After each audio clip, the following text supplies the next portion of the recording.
Então, pessoal, vamos começar. Nós tínhamos visto até a aula passada parte de aplicação do método de resíduos ponderados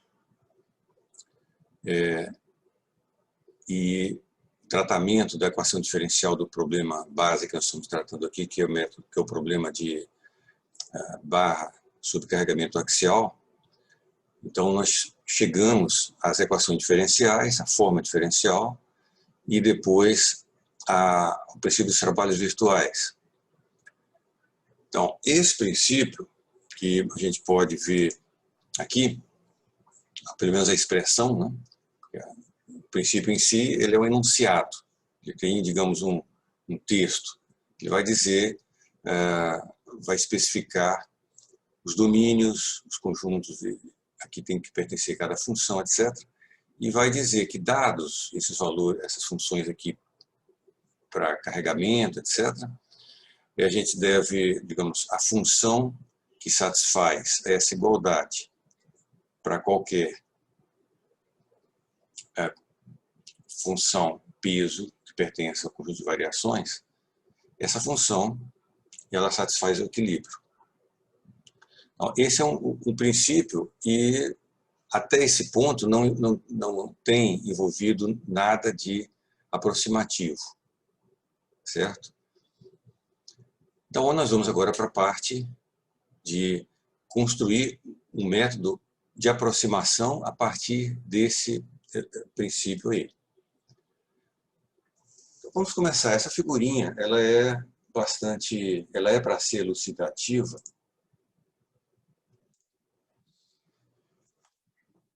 Vamos pensar na função solução, a solução desse problema aqui. Nesse modelo que nós estamos tratando, que é aquela barra que tem um certo comprimento L, aqui é coordenado do eixo X, e ao longo, devido ao carregamento, vamos dizer que essa curva suave que tem aqui em cima, azul, ela seja a solução, certo?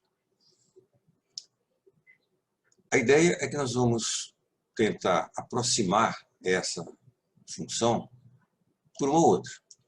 Isso é como já se fazia há décadas, antes de elementos finitos, já se fazia com o método de Galerkin e também método de Ritz. Aqui entram algumas inovações em relação a esses métodos mais antigos. A primeira delas é que nós vamos considerar um conjunto de funções que vão formar uma base de funções.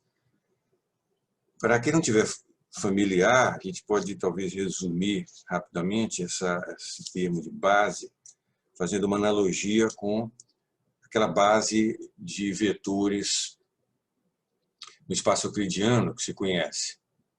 Por exemplo, a base cartesiana, I1, I2, I3, IJK. Tá?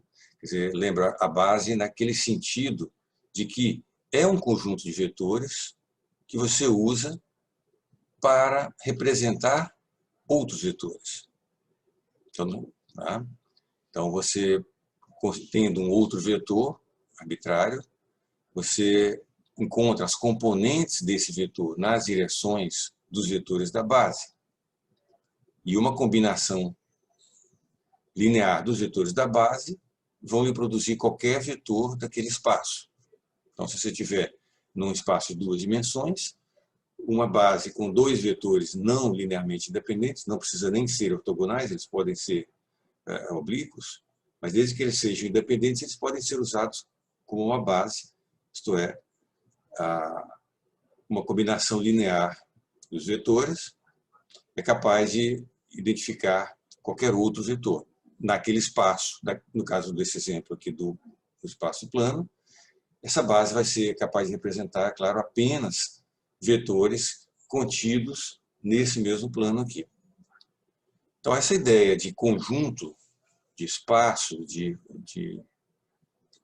vetorial, ela é expandida para funções. Então, passa-se a identificar cada função dentro de um certo conjunto de funções. E vai surgir a ideia de que você pode ter, se esse conjunto de funções for de dimensão finita, vamos ver um pouquinho melhor daqui a pouco o que é a dimensão finita, mas a ideia é que qualquer função que tenha nesse conjunto, ela possa ser representada como uma combinação linear de outras funções que formam uma base para esse conjunto. Então, mais concretamente, vamos dizer que se você tem esse domínio aqui que vai no eixo X, um domínio então uniaxial, vai de 0 a L, vamos fazer algumas operações. Primeiro, vamos particionar esse domínio em regiões. Nesse caso aqui, regiões que foram de comprimento idêntico, de comprimento H, e vamos identificar, denominar cada sub-região dessa, vai formar um subdomínio do domínio completo. Isso aqui vai formar o que vai se chamar de um elemento. Esses elementos vão ser identificados por nós. Então, cada ponto de intersecção entre um elemento e o outro vai ser designado um nó. Então, você tem uma partição do domínio em elementos, e esses elementos são identificados por nós. Tá? Mas o ponto importante aqui, então, é a identificação desses subdomínios e dos nós. Tendo essa partição, nós podemos definir, identificar funções que se chamam funções de suporte compacto. Essa já estamos misturando nomenclaturas aqui. Tá? Então, o suporte compacto remete a uma nomenclatura de uma certa área de matemática.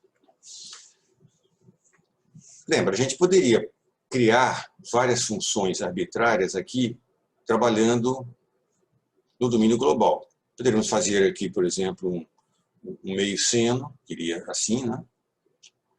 Um cosseno, iria dessa forma. Digamos, seno de πx sobre L, seno de 2, seno de 3π, etc. Você teria várias ondas aqui indo, todas de 0 a L, como vocês já viram, por exemplo, em graduação, em série trigonométrica de Fourier. Tá? Ou poderíamos usar funções polinomiais, monômios, 1x, x ao quadrado, etc., onde cada termo seria definido no domínio inteiro. Em cada um desses exemplos que eu estou dando, de funções globais, digamos 1, x, x2, x3, etc., você poderia usar um certo conjunto finito desses termos como uma base para um certo conjunto de funções. Você poderia escrever uma aproximação para essa função azul aqui, essa solução, digamos, exata do problema. Você poderia escrever isso como uma combinação linear das funções da base, por exemplo, das funções trigonométricas ou x, y, polinomiais. O que é feito em elementos finitos é algo mais sofisticado, digamos, é a evolução daquela ideia anterior. É essa ideia de construir funções para gerar uma base, funções que têm suporte compacto. O que é suporte compacto? Basicamente, significa que a função em si ela é definida no domínio inteiro. Por exemplo, essa função φ3 vai ser uma função associada a esse terceiro nó aqui. Tá? Então, vai se definir uma função φ3 que ela é definida sobre o domínio inteiro, porém, apenas sobre uma região menor, ela é não nula.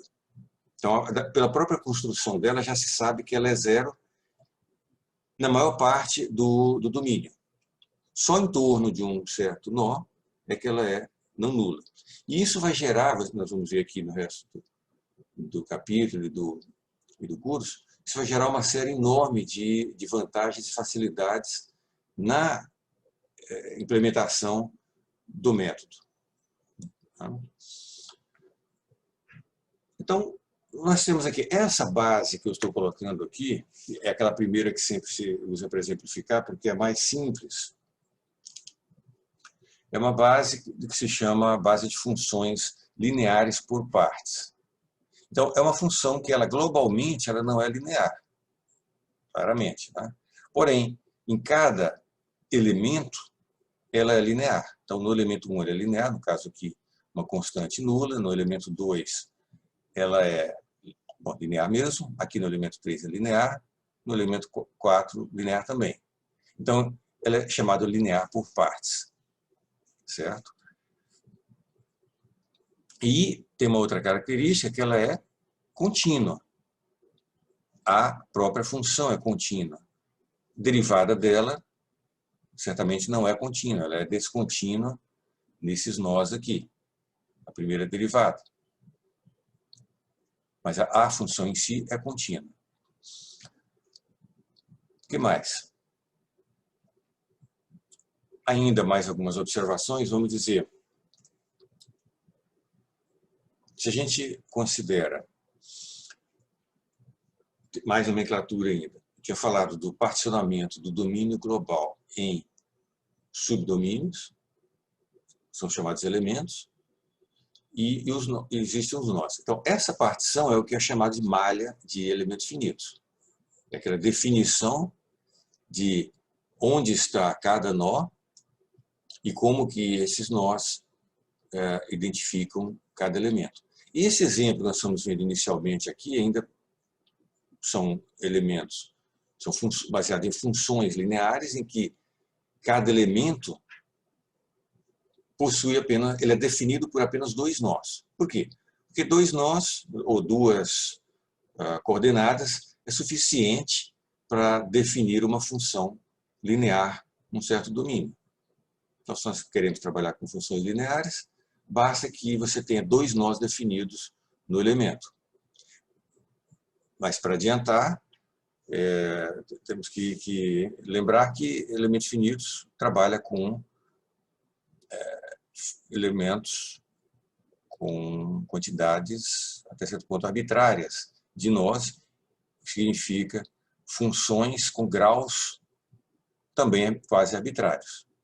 Então, você tem elementos definidos com dois nós e funções lineares, nós vamos ter elementos com três nós, funções quadráticas, localmente, funções com quatro nós, com funções cúbicas, localmente, etc. Embora, na prática, a tendência seja usar os graus mais baixos, grau 1 e grau 2. Tá? Estou já, desde o início, enfatizando isso, porque quem não faz, geralmente, um curso formal de elementos finitos, como vocês estão fazendo, geralmente tem a tendência de imaginar que elementos finitos é alguma coisa que funciona com funções lineares, com elementos lineares. Tá? O que não é verdade. Isso aí é válido para métodos de diferenças finitas, boa parte dos métodos de volumes finitos tradicionais também é assim, mas não para elementos finitos. Ele possui essa versatilidade bastante grande, que nós vamos ver o porquê isso é bastante importante na eficiência, na precisão do método.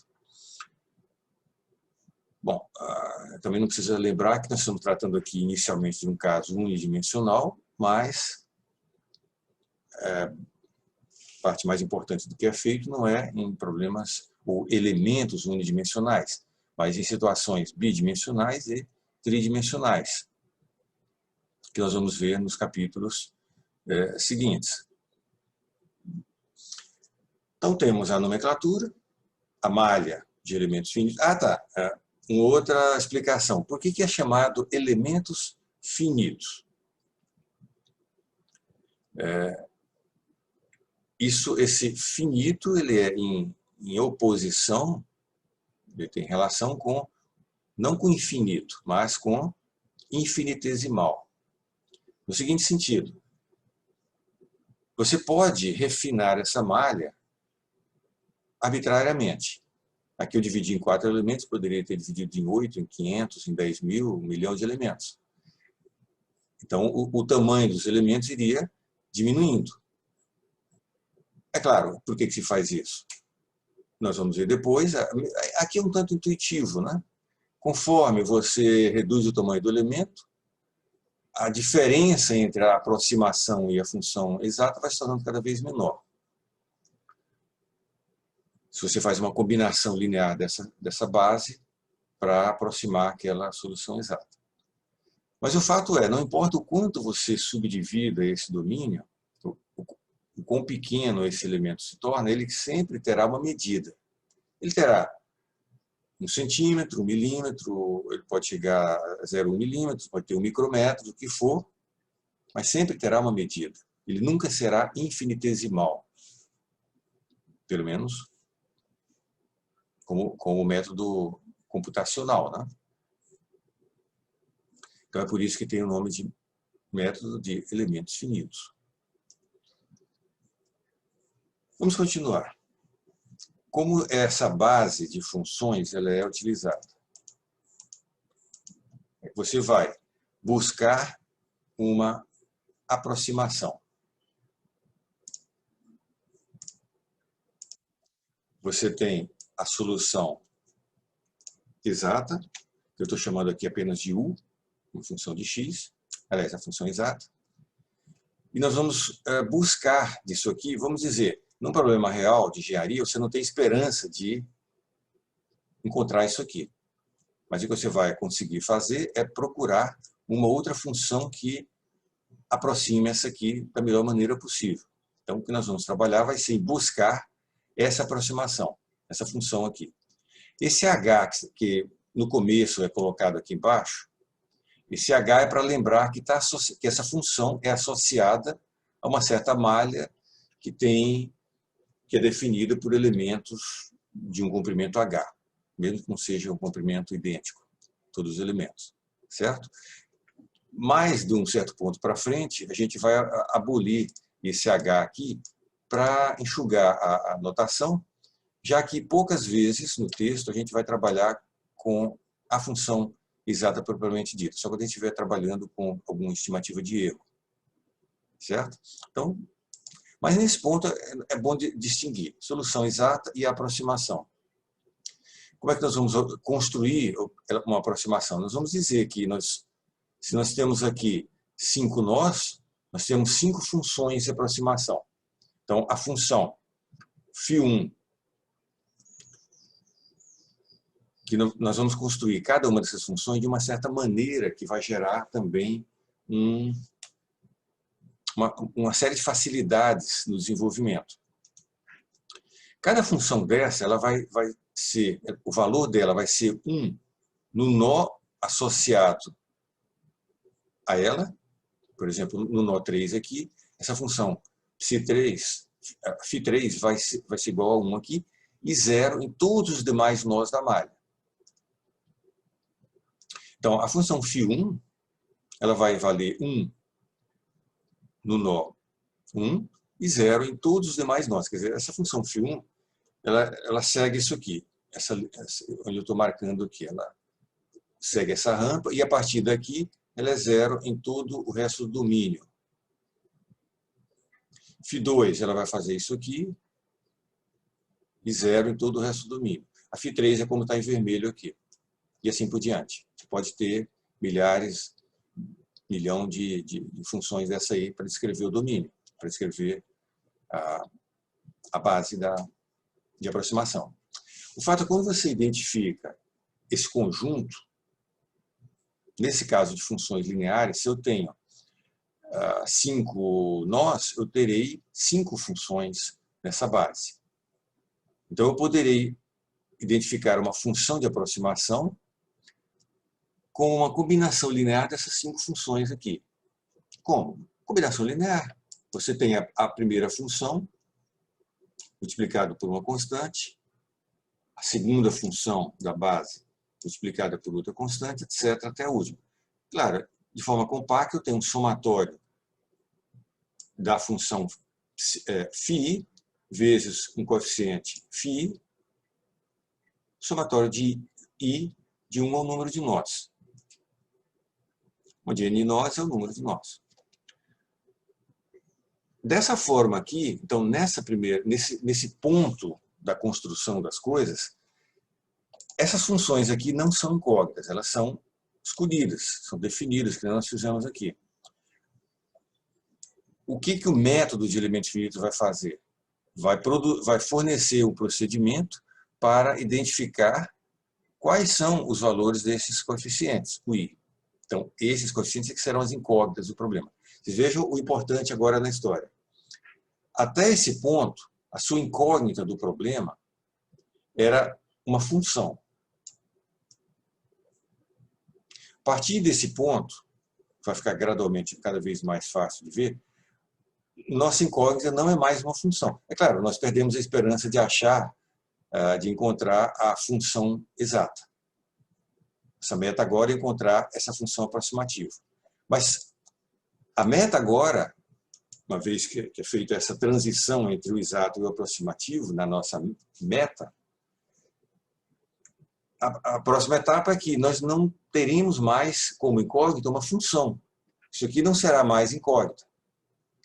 O que nós teremos como incógnita será um conjunto de valores escalares. Certo? Essas são várias etapas de transição que tem nesse processo. Bom, esse processo aqui é o que se chama processo de discretização.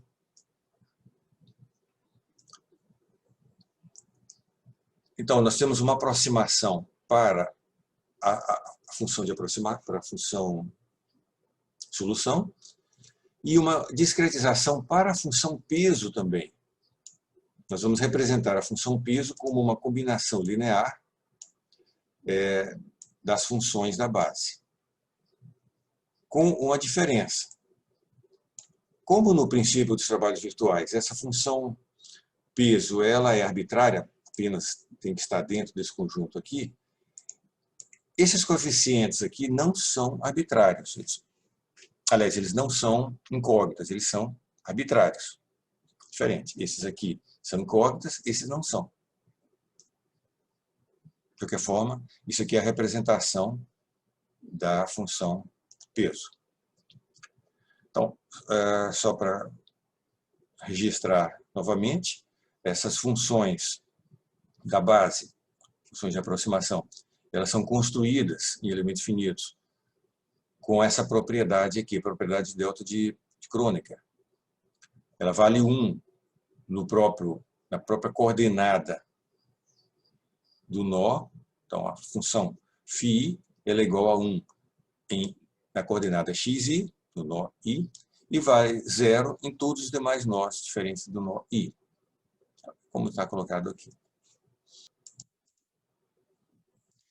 Essa propriedade do delta de Kronecker, ela gera um benefício também, entre vários, né? Então, você pode observar, vamos pegar essa aproximação aqui, essa aproximação, está aqui, e vamos aplicar isso num certo nó, por exemplo, no nó J. Então, eu aplico x igual a xj aqui.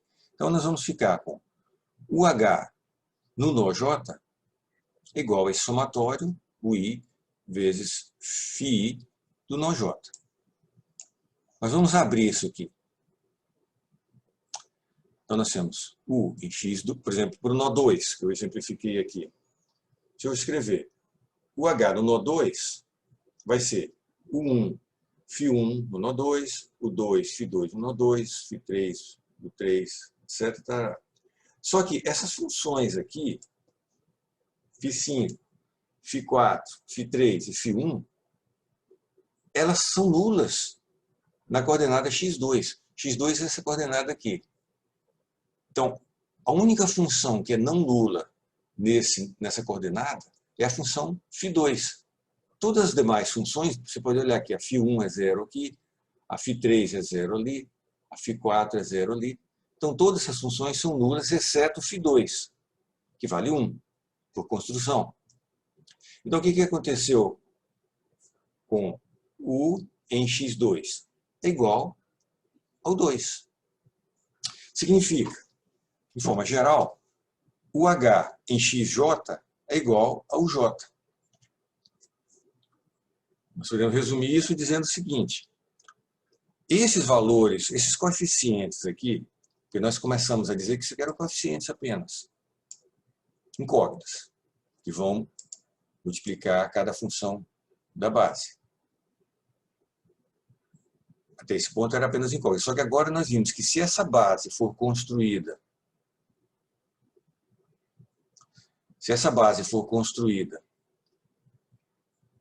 com essa propriedade aqui, aí esses coeficientes eles passam a ter um significado mais bem imediato, um significado bem claro, que é o significado de serem os que se chama de valores nodais da aproximação. Isso dá para ver nessas duas curvas que tem aqui. Não sei se vocês enxergam essas duas. Vocês enxergam essas duas curvas aqui? Quer dizer, tem uma curva que é curva e outra curva que é reta. Perfeitamente. Ótimo. Então, essa parte que é essa reta facetada, que é uma função linear por partes, que ela é a aproximação. Então, como é que... Deixa eu ver se eu tenho uma outra... Não, não tenho. O que acontece assim, esse valor que vai daqui para cá, quer dizer, o valor dessa essa coordenada aqui, da abscissa, é o valor U3. Então, o que acontece? Eu pego essa função aqui e multiplico por U3, vai dar um pico assim, né? Eu pego essa função φ4, multiplico por U4, eu vou ter um pico que vai fazer isso aqui. Quando eu somar isso, eu terei essa curva da aproximação.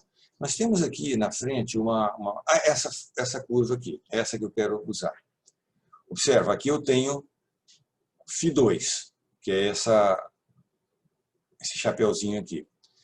Se eu multiplico essa função por U2, eu chego ali, nessa curva azul aqui, e zero até aqui. Eu vou fazendo isso com cada uma das 5 funções. Eu tenho esses vários chapéus grandes aqui, nesse vermelho, etc. Quando eu somar todos esses chapéus grandes, eu terei essa curva facetada ali, que é a curva da aproximação. Então, qual é a coordenada na aproximação? A coordenada desse ponto aqui é o 4. Então, o 4 é exatamente o deslocamento, pelo menos a aproximação dele, no nó 4. A aproximação do deslocamento, da temperatura, do que for. Não é apenas um coeficiente que não tem um significado. Lembra de coeficientes que não tem significado claro? Pega a equação básica de um polinômio quadrático. A mais bx mais c. Ou, se tiver grau cúbico, a mais bx mais cx2 mais dx3. O que é o significado do d?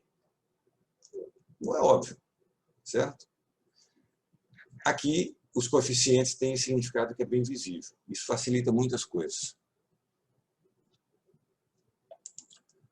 Vamos fazer uma...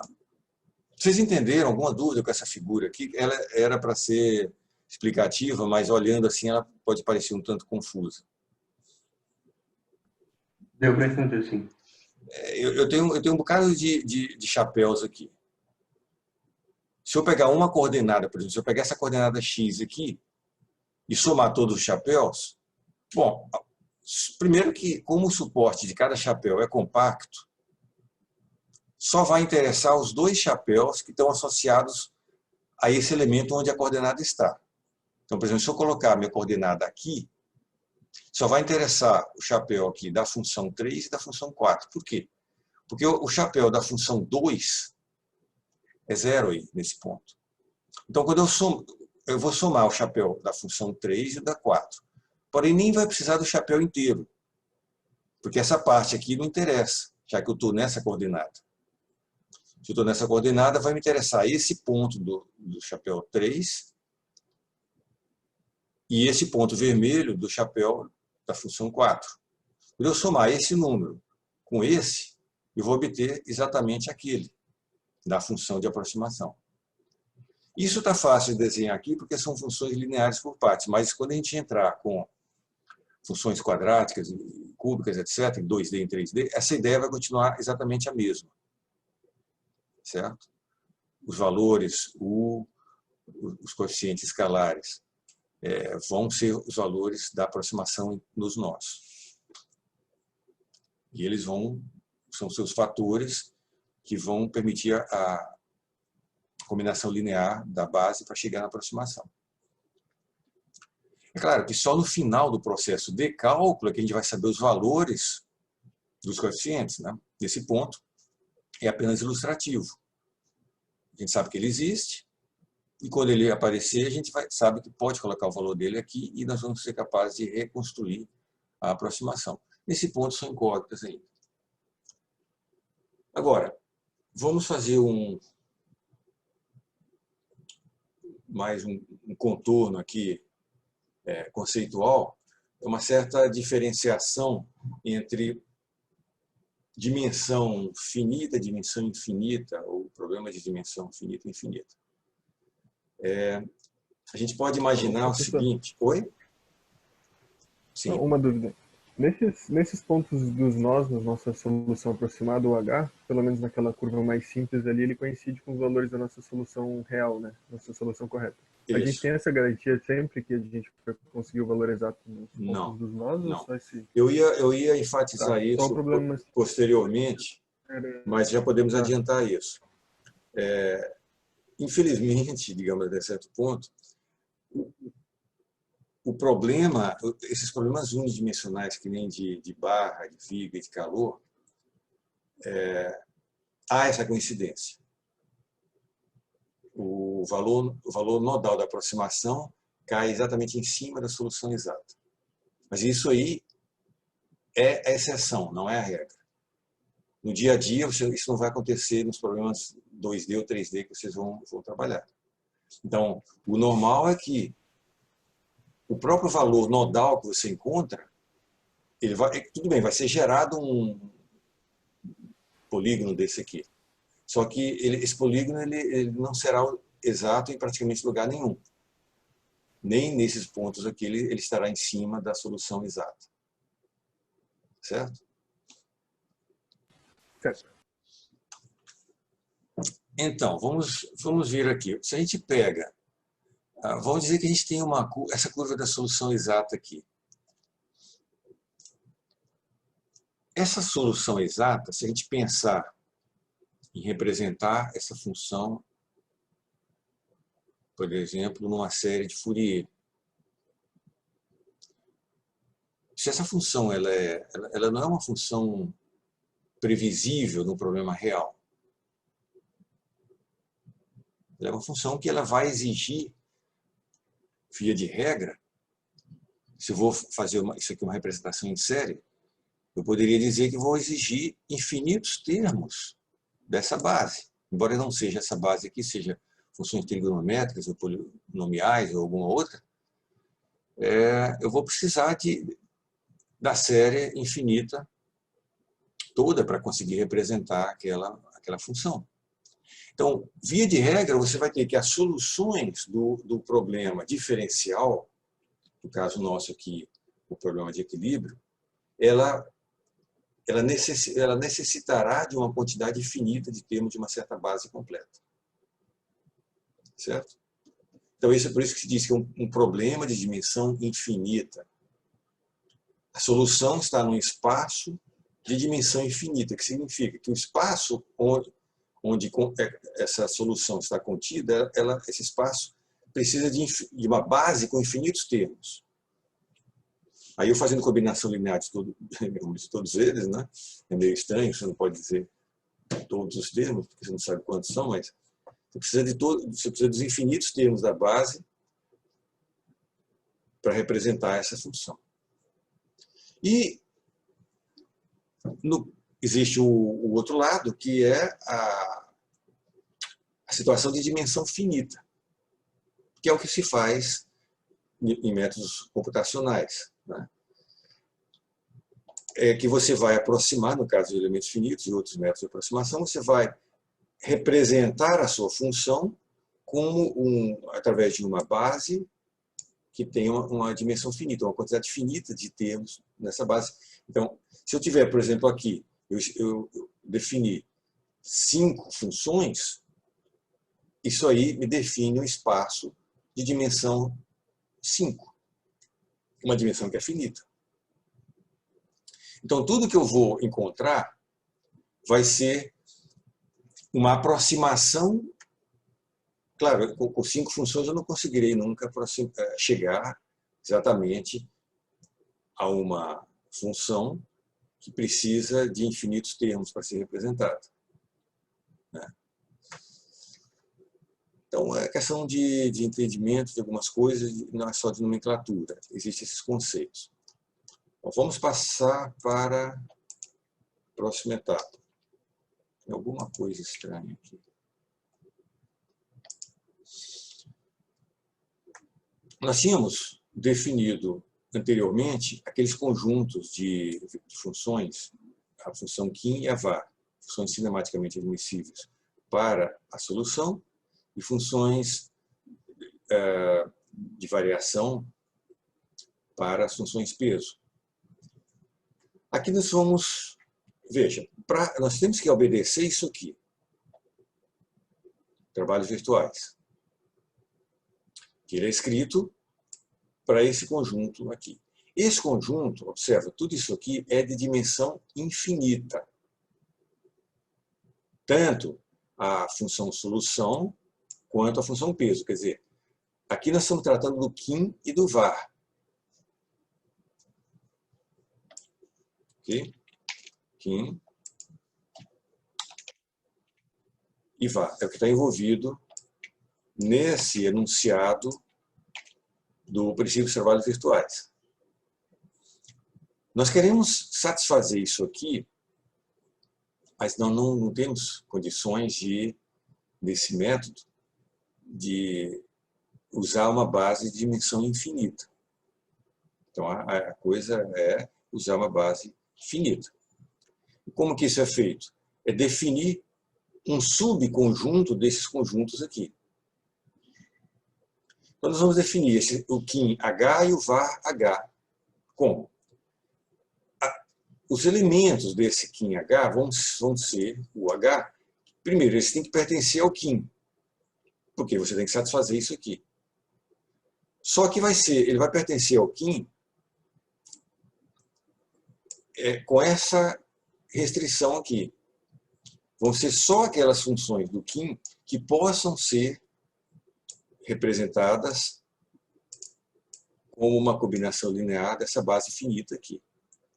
Nós podemos imaginar outra forma, o contrário, é o seguinte, que os termos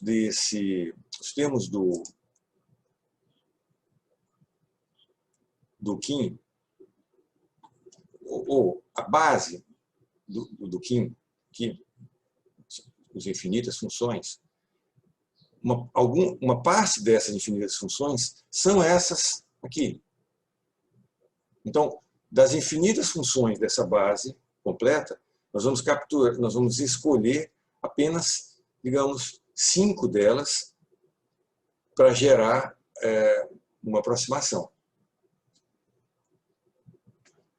Na realidade, o que o método vai fazer?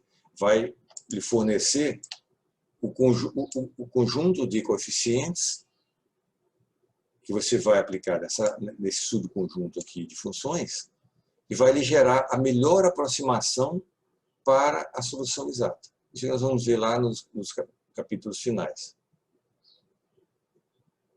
Então, o método vai fornecer a melhor combinação linear possível daqueles 5 funções que você selecionou ali, daquelas infinitas do conjunto completo.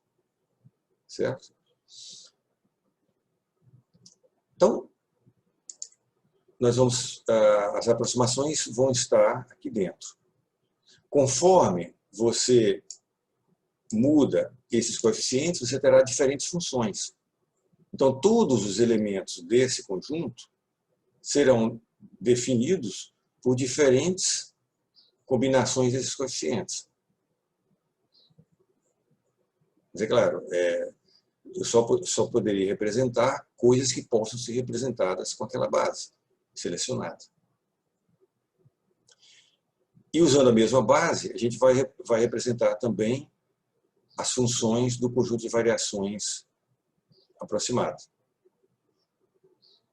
Claro que essas funções, além de terem que ser representadas dessa forma, se ela também tem que pertencer ao var. O que significa? Lembra que a função do var era nula na parte de Dirichlet do contorno. E as funções do Kim satisfaziam as condições essenciais de contorno.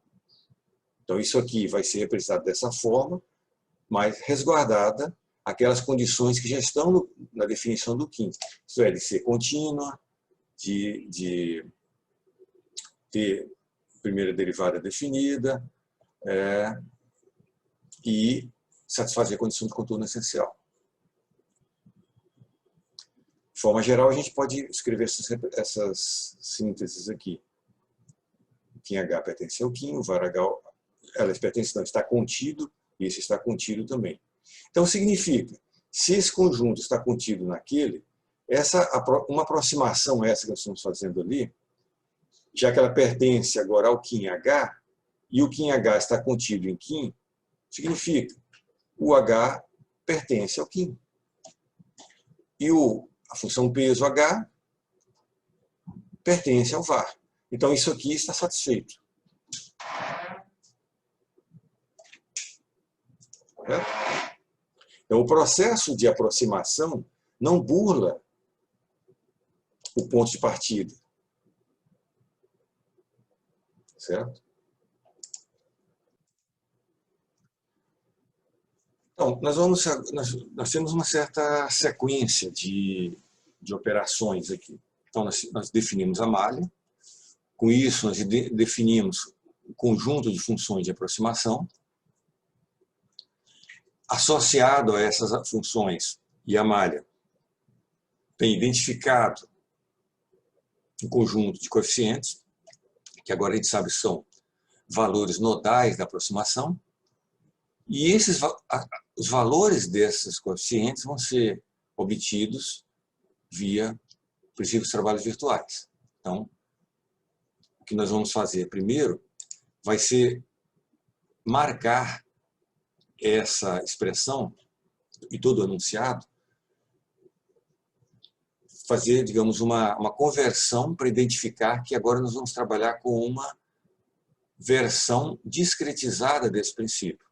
Isso significa que, basicamente, nós vamos colocar aquele Hzinho em todas as funções e domínios, certo? Então, nós vamos ter aqui a aproximação do deslocamento, a função discretizada, a função peso discretizada em todos os lugares aqui. Inclusive, a função peso pertencente ao var H. Certo? Então, nós vamos buscar isso aqui. Esses coeficientes nodais da aproximação. Como que nós vamos fazer? Primeira coisa nós já tínhamos aqui essa expressão, né, para o deslocamento, para a aproximação do deslocamento. O que tem aqui, no princípio, digamos, a deformação, ou a forma discretizada da aproximação. Acontece o seguinte, pessoal, você vai ficar cada vez mais claro para vocês que, no momento que a gente escreveu isso aqui, digamos, podemos dizer que tudo está resolvido.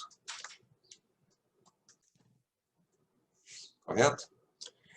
Daqui para frente, não parece nesse momento para quem está vendo isso pela primeira vez. Mas é como se, daquela propaganda, seus problemas acabaram. Vocês vão ver que, na hora que isso aqui foi escrito, essa aproximação aqui, essa discretização aqui, tudo o resto é um processo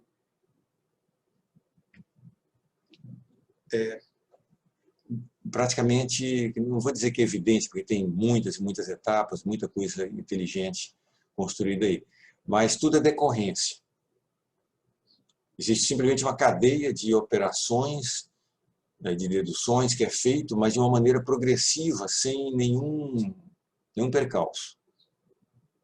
No seguinte sentido, de que quando você escreveu isso aqui, essas são, as incógnitas não são mais funções, igual era aqui no princípio dos trabalhos virtuais. As incógnitas agora são esses coeficientes apenas. O que você tem a fazer é tratar dessas coisas. Então, o que nós vamos fazer, basicamente, é substituir onde tem aqui no princípio o H, você traz aquele somatório. E quem que vai derivar em X? Bom, só a função vai ser derivada em X, mas essa função não é mais incógnita. Essa função é conhecida. Então, é facílimo de ser deduzida, de ser derivada. Onde aparece aqui função peso, é só pegar esse somatório aqui. Você vai derivar? Então, deriva o φ. Aqui tem a função peso completa, só joga esse somatório para cá. E aqui também. Então, sem dificuldade. Então, aqui a gente tem a derivada da função, vai ficar somatório de U vezes a derivada da base, derivada da função peso, somatória de U chapéu J, φJ'.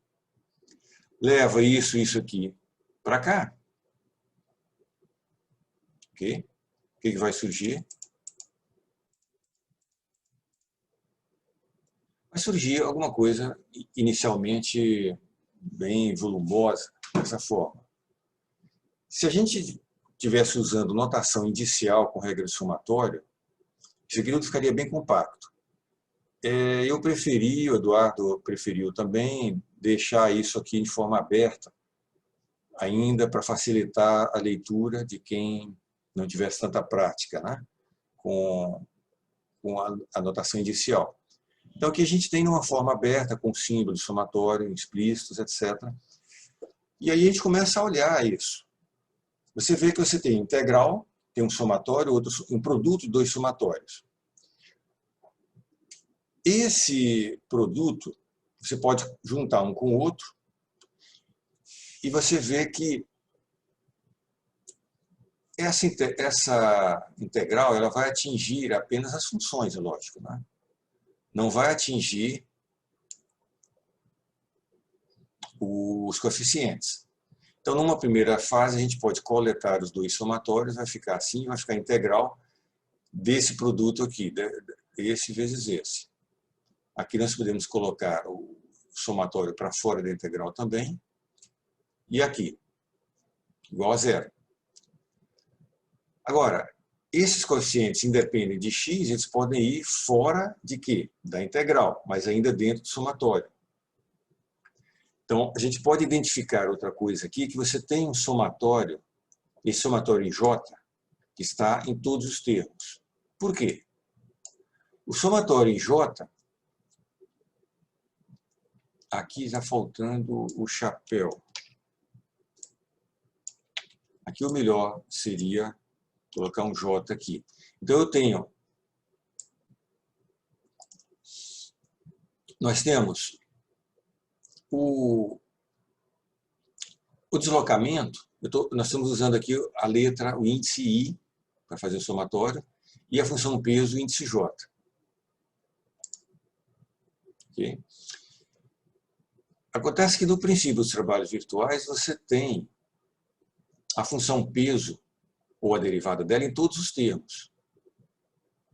Então vai aparecer o somatório J em todos os termos. Então, aqui nós podemos colocar esse somatório J em evidência. Então, tem essa chave enorme aqui. E esse somatório J ele sempre está atuando no coeficiente o J chapéu. Tudo isso aqui igual a zero. E aí o que sobra aqui dentro? Nessa primeira parte, vai ficar o somatório I da integral de φJ', φI', o termo da força de corpo, que é esse primeiro termo dessa integral aqui, e esse termo que é da extremidade, do contorno, onde é aplicado o carregamento. Fica dessa forma. Então, aí a gente pode, é sempre bom manter em mente o enunciado do princípio dos trabalhos virtuais, mesmo em sua forma discretizada. Originalmente, isso aqui era em qualquer função peso pertencente à variação. Na forma discreta, é qualquer função peso associado ao var H, discretizado. O que contém no var H? Se já está discretizado com as funções φ da base, isso se traduz em que isso aqui deve ser igual a zero para qualquer conjunto de coeficientes. Termina, então, que isso aqui tem que ser nulo para qualquer coeficiente, o j, para j de 1 a n nós. Claro, mantida aquela condição de que o somatório tem que ser nulo. No caso, nesse exemplo aqui, em que havia um engaste nessa coordenada, na parte de contorno essencial, a função peso tem que ser nula. Isso, como as funções da base não são nulas, obrigatoriamente o valor nodal da função peso aqui, o nó1, deve ser nulo. Os demais valores nodais da função peso são arbitrários, pode ser qualquer coisa. Quer dizer, essa expressão aqui tem que ser nula para qualquer conjunto de valores nodais da função o chapéu. Vocês estão seguindo isso até aqui? Sim, essa última parte eu fico um pouco mais obscura. E isso aqui? Sim, isso. Tá. Então, até, digamos, a gente tinha a forma contínua do princípio e aqui a forma discretizada do princípio. Então, essa igualdade é zero, qualquer que seja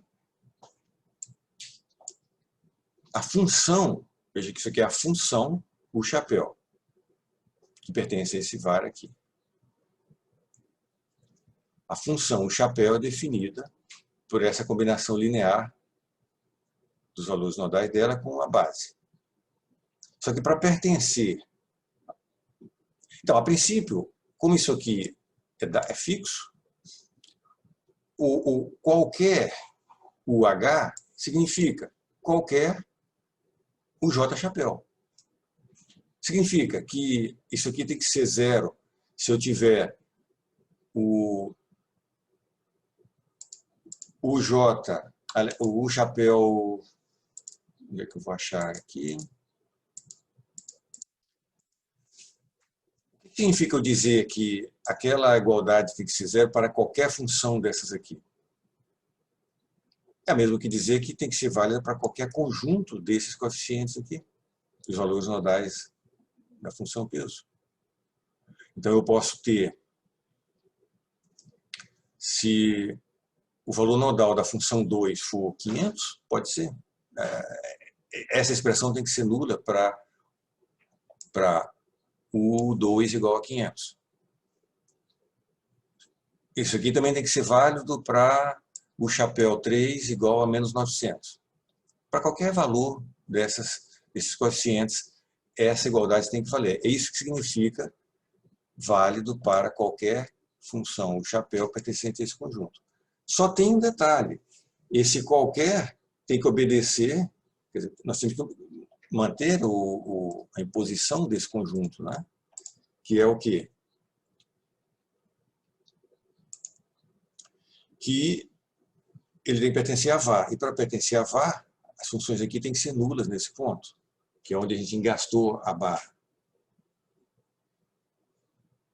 E para isso acontecer, eu não posso ter os 5 valores nodais da função peso arbitrários. Esse primeiro, então, termina que não pode ser arbitrário. Tem que valer 0. Porque aí garante que qualquer combinação linear que eu faça dos demais vai obedecer à nulidade da função peso aqui. Era isso? Não sei se Sim, conseguiu. esclareceu agora. Tá. Você tem que satisfazer isso aqui. Ele tem que estar aqui dentro e depois ele é representado desse jeito aqui. Então, tem algumas sutilezas realmente nisso aí. Nós vamos voltar de vez em quando a esse ponto aí. Da mesma forma como os valores da aproximação do deslocamento também não são todos arbitrários, né? Não são, se eu tenho 5 nós, eu não terei 5 valores nodais, deslocamentos nodais arbitrários. Aliás, desculpe, eu não terei 5 deslocamentos nodais incógnitos, já que um deles tem que ser especificado como condição de contorno de Dirichlet, que é ali o deslocamento, por exemplo, no engaste. Então eu terei 4 incógnitas. Mas vamos ver isso em várias vezes, com calma. Nós estávamos aqui, nessa coisa comprida, nós tínhamos trocado a ordem, agora nós vamos trocar a ordem, né? Nós agrupamos aqui os somatórios e colocamos em evidência os termos J, da função peso. Ficou nesse formato aqui já bem mais organizado. E nós tiramos esse coeficiente aqui do deslocamento nodal, tiramos da integral. Então eu tenho esse termo aqui multiplicando cada J. Então esse termo é associado a I e a J. Então tem o J e o I aqui. Vamos abrir isso aqui. Pelo menos uma vez nós vamos abrir. Só vai ser essa vez que a gente vai poder fazer isso. Depois, espera-se que você já tenha entendido esse procedimento. Então, esse caso aqui, que nós tínhamos essa malha com 5 nós, nós podemos abrir isso aqui da seguinte forma. A gente tem esse colchete aqui para J igual a 1. Então, é isso aqui, que vai até aqui, na realidade, vezes o chapéu 1. Mais esse colchete vezes o chapéu 2 e etc. O colchete vezes o 3, o colchete o 4, o colchete o 5. Tudo isso igual a 0 para qualquer valores admissíveis de o chapéu nodal. Veja que aqui eu estou temporariamente ignorando que isso aqui não pode ser arbitrário. Nós vamos ver que nós vamos poder separar essas operações em etapas bem definidas. Vamos dizer que nesse ponto aqui a gente não tem condições de contorno essencial. Okay? Então, em que esses 5 escalares aqui sejam arbitrários. Quer dizer, esse aqui tem que ser igual a 0, qualquer que seja isso aqui.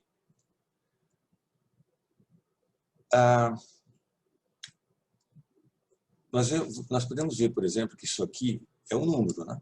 Quando você acaba de integrar, isso aí é um número, isso aqui é outro número, que multiplica os deslocamentos nodais. Esse número é o que a gente pode identificar aqui como KJI. Cada uma dessas coisas que multiplica deslocamento nodal, ele tem essa definição geral. Para um dado JI, você tem φJ, φI, primeiras derivadas. E esses termos que dependem do carregamento, por exemplo, esse termo aqui, esse, etc., que depende do carregamento apenas, não possui incógnitas aqui. É que correspondem a esses termos aqui do princípio de trabalhos virtuais. E muitas vezes a gente coloca do lado direito.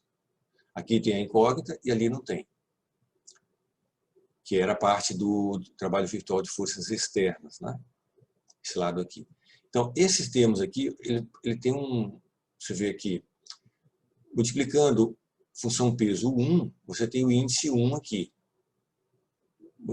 Índice 2, índice 2. Então, isso aqui vai formar um FJ dado com a função J.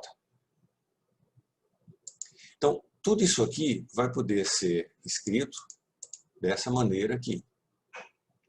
K1, U1, U2, K1, 2, U2, etc., menos F1 igual ao chapéu 1. Aí tudo, o 2, o 3, o 4, o 5, chapéu. Tudo isso igual a zero.